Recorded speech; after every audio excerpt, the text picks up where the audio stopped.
Thank you so much for joining this short talk about the strategic and tactical time management that I kind of developed based on different principles.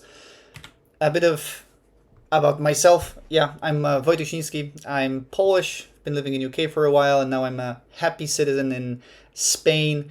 I'm a solo founder and CEO at Gaia Charge, and I'm a ex co-founder and CEO at Issue Stand. My last 18 years have been in software and hardware engineering, so you can understand a bit of a obsession of mine with tracking and managing.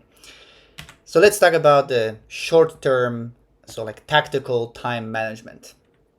There's this amazing book by Oliver Burkeman called 4,000 Weeks. You might wonder why it's called that. Well, 4,000 weeks, it's about how many weeks on average humans have in their lifetime. When you think about it, it's not really that much. Some of us are closer to the middle, some of us less, but it is not a lot of time. But the one important thing that the book teaches you is that you cannot do everything. There's always more things to do than the time to do it. But what you can do is you can decide on the things that you will do, and most importantly, on the things that you do not want to do, things that you want to do. That is in your full power to do so.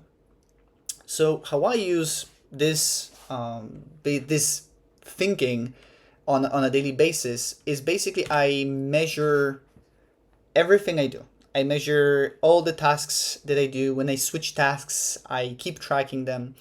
And there's many different tools that you might use to actually do the time tracking.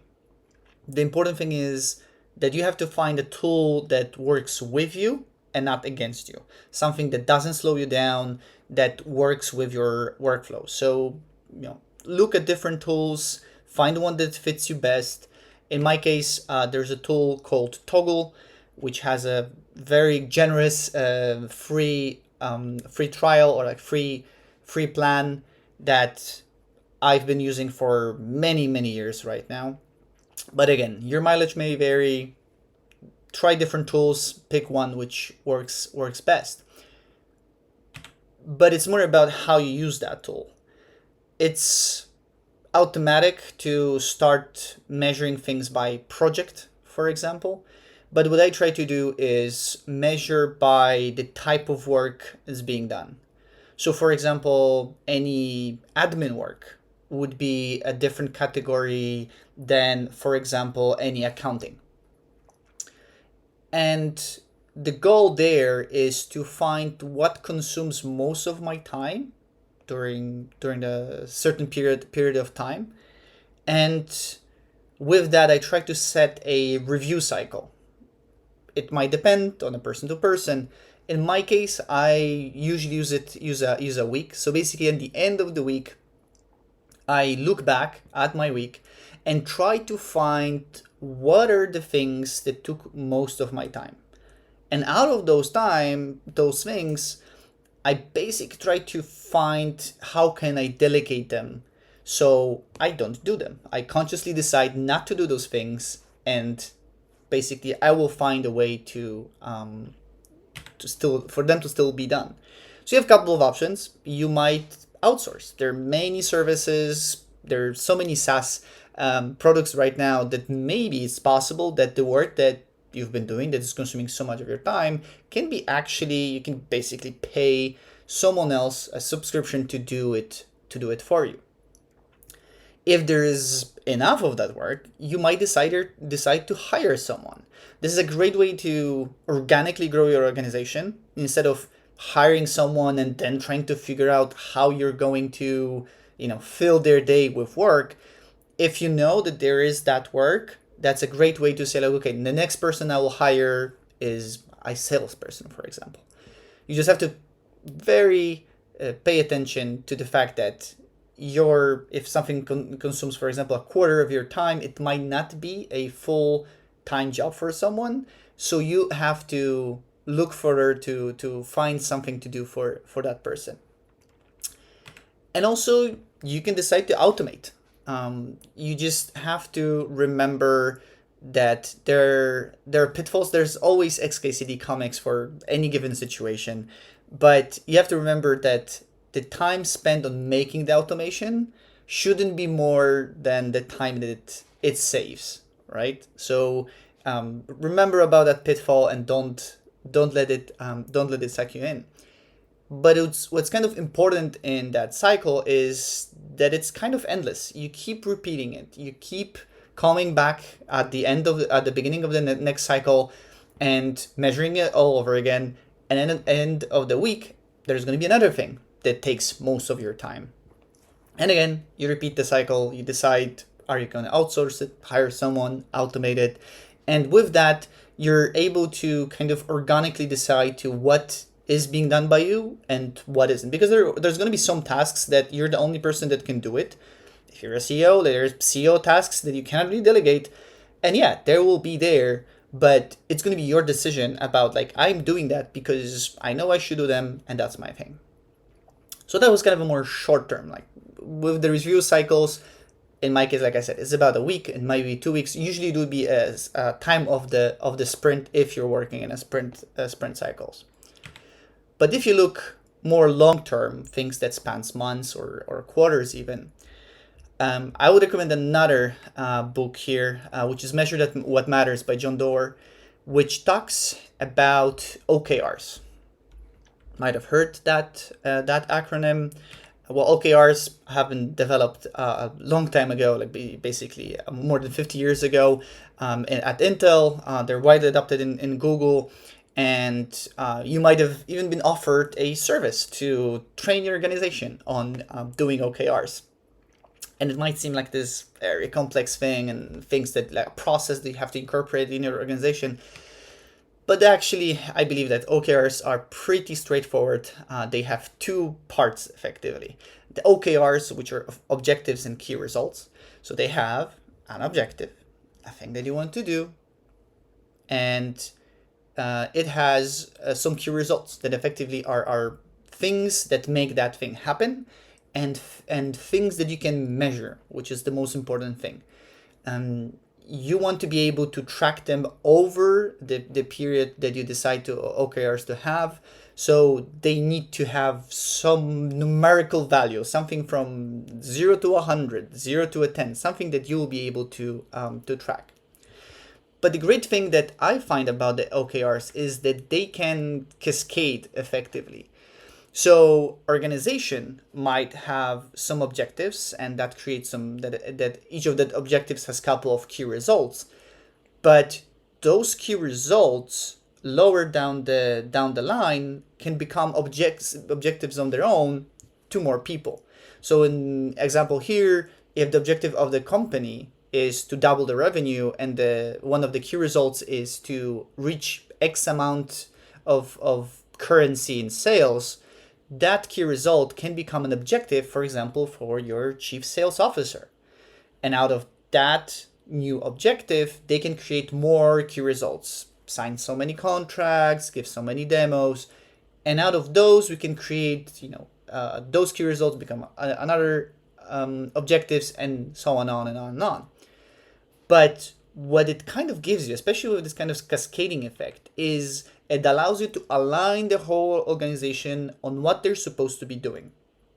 Because it is very easy to start doing something because it feels urgent, because you feel bad that, oh, you haven't responded to this email thread that has so many emails in a week. The thing that maybe it's more fun. Maybe the thing that you're doing on a daily basis is boring, but this is such a fun thing to do. But it is important to know that sometimes at the end of the day, you feel fulfilled. You did so many things. You were so productive. But the thing that you didn't actually contribute to the thing that the company is supposed to be doing. It's great you did that, but in the kind of grand scheme, it didn't really push the needle to the direction the company wanted to go. So this is what you should ask yourself, and basically have your teammates ask themselves before they start a task, to see, is this thing actually contributing to any of the OKRs? Basically, quickly look, if you don't remember all of them, just quickly look at the list of OKRs, is the thing actually contributing to this? It isn't? Okay, let's write it down somewhere so we don't lose it and move on to something that do actually contribute. Because the OKRs have to be reviewed regularly. And as I said, like you want to have some numerical value so you can keep reviewing it. The whole OKR that you write, there might be different review cycles. Quarter is kind of usual standard, but again, if your organization moves very quickly, you might decide to have it just a month, for example. Really depends. But what is important is to keep track of all the key results and the objectives, and also review them, for example, at the end of the sprint. Do it more often. Because the worst thing that can happen is at the end of the review cycle, at the end of the quarter, you suddenly realize that like, oh, one of the KRs is not met at all. That is very bad. You should be able to do it sooner, to look at the numbers and say, hey, this OKR seems to be going a bit slower than we expected. What happens here? Why is it happening here? Do we need to adjust something? Or maybe there is something unexpected that you didn't know that has to be done and now takes away a lot of your time, and maybe that is a big objective. But the important thing is also to not go the other way around. Don't get fixated with OKRs. If you're spending too much time on writing the perfect OKRs and like so much time on reviewing that, you might be actually wasting yours and other people's time. OKRs are supposed to be a tool for you and for your organization. So again, as with time tracking tools, if it's slowing you down, it has to be adjusted. You're not supposed to fit your work around the tool or around this, so it sucks in so much of your time. But the good thing is, as I said, I don't think OKRs are that complicated. So there are many different tools that you can pay that will help your organization manage OKRs. And it's great for big organizations, but maybe your organization isn't that big, and maybe a spreadsheet is enough. So you can get started without expensive tools, without expensive training. You can just start doing it with a spreadsheet or even maybe a notepad. And the thing that I found nice about them is that they can be used outside of just work. In my personal life, I'm guessing like as everyone else, there's so many things to do on a daily basis. And with so many things, sometimes it might feel that some things are moving very slowly and like there's no progress at all and you just get frustrated with yourself. So what I try to do is to have OKRs for myself. I might say that this month I will focus on renovating the bedroom, for example. So whenever another thing pops in to be done, which again, it might be the more fun thing than renovating the bedroom, I will just try to stop myself and think, is it the thing that I was supposed to do this month? No? Okay, write it down, move it away, and let's focus on the thing that I was supposed to be doing. And with that, in the end, it allows me to, at the end of the month, see much more progress. I'm much more happy about the things that I did, and then I can decide or not to go back to the thing that I wrote down before. And I will leave you with the last book recommendation, a book called Scattered Minds by Dr. Gabor Mate, which talks about, well, ADD. That's an old book, which more commonly known right now as ADHD, which is not a kind of an on and off thing also. In the end, it is a bit of a spectrum. So the thing is that a lot of us might be somewhere on that spectrum, or we might just basically have tweets that align with that spectrum. Psychology is very complex.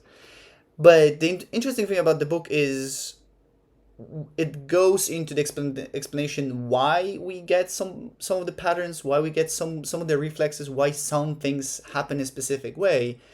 And what the book helped me to do is to be more mindful about it when I procrastinate.